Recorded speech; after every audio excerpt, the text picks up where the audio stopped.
COPO. Well, we call it COPO, Court of Public Opinion, shorthand for Court of Public Opinion.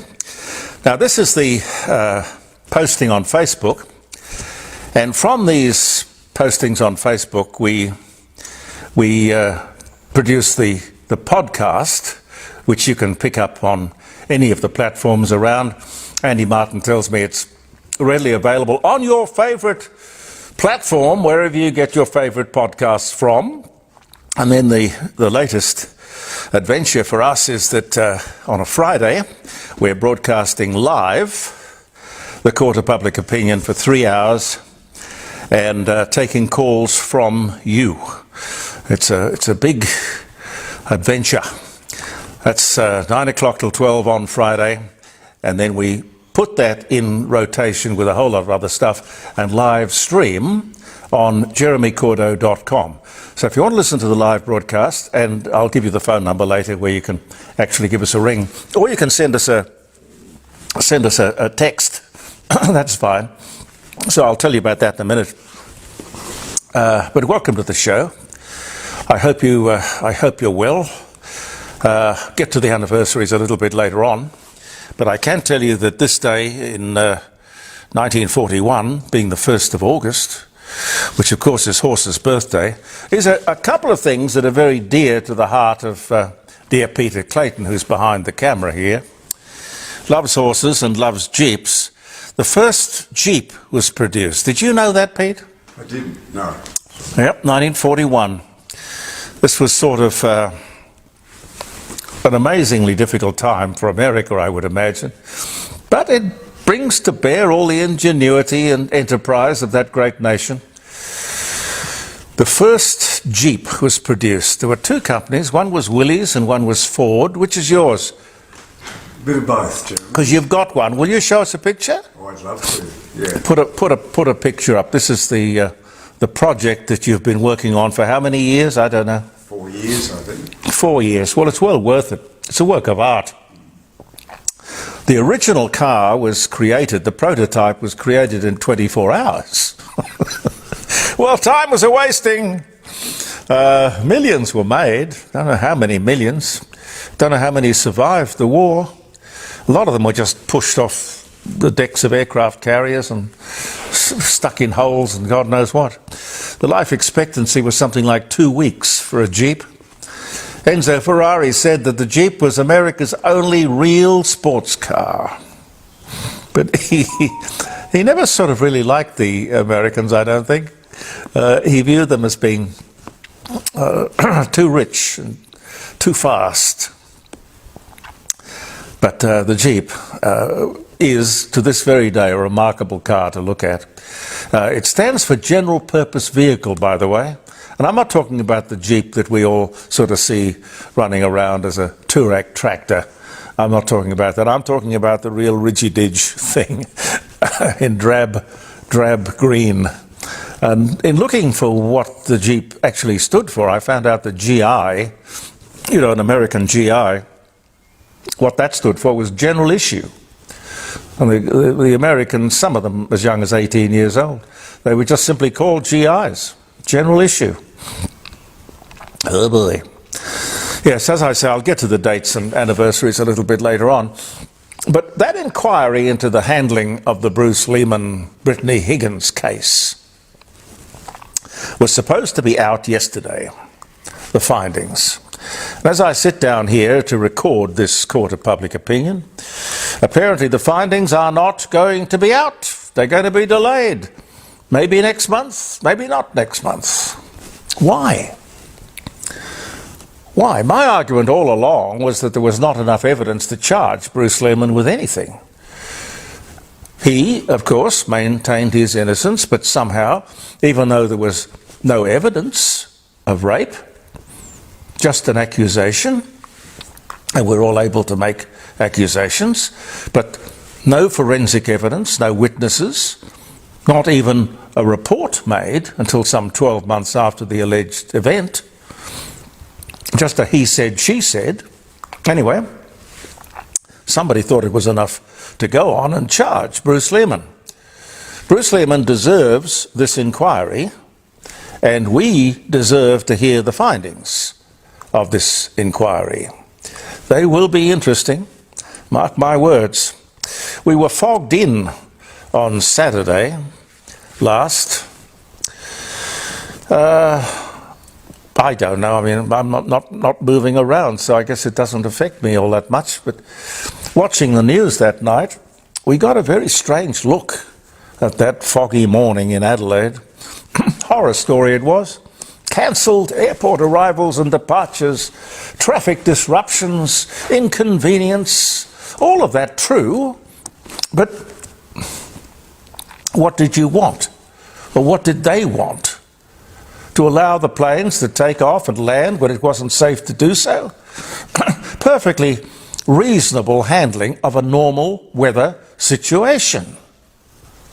Really, it shouldn't have been anything other than a report that it was a foggy morning in Adelaide, but a beautiful morning. Inconvenient to some, but I'm sorry. It's called life. Life, and we should enjoy every minute of it. But somehow, if it's a news story, you have to dramatize it, dress it up. Retail sales down 8%. Retail sales have fallen for the 8th time, the 8th month. Certainly gives the Reserve Bank of Australia a clear path to continue to pause interest rates for another month. Just to further test the water, maybe. I think most people would agree with that.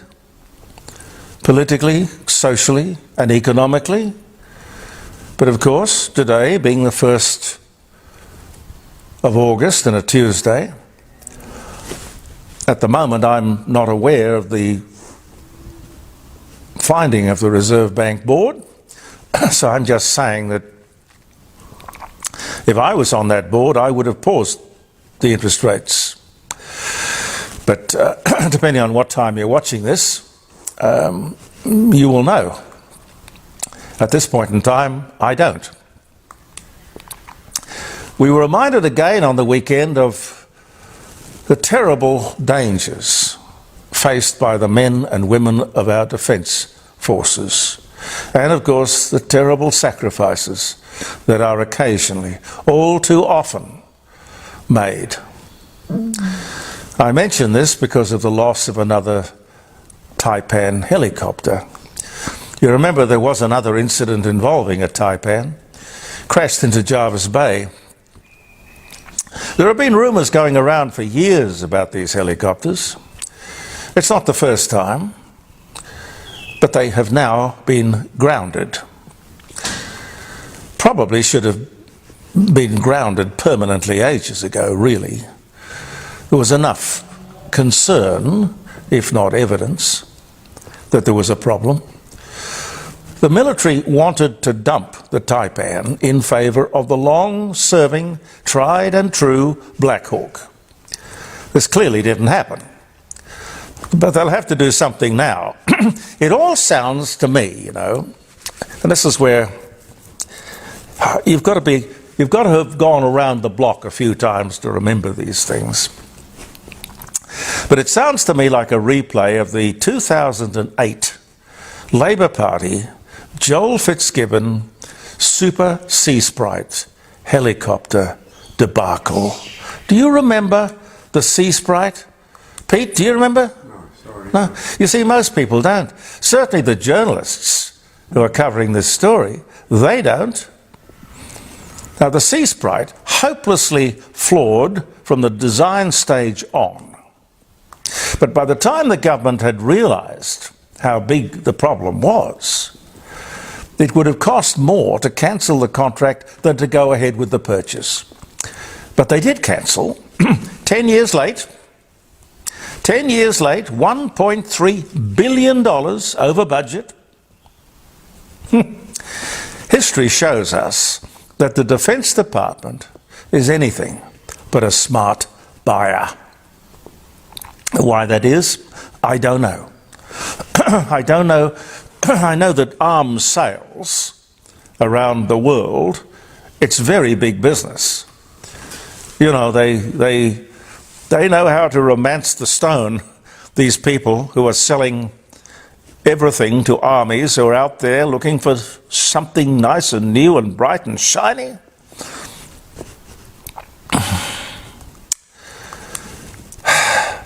Ministers still don't know what they're doing.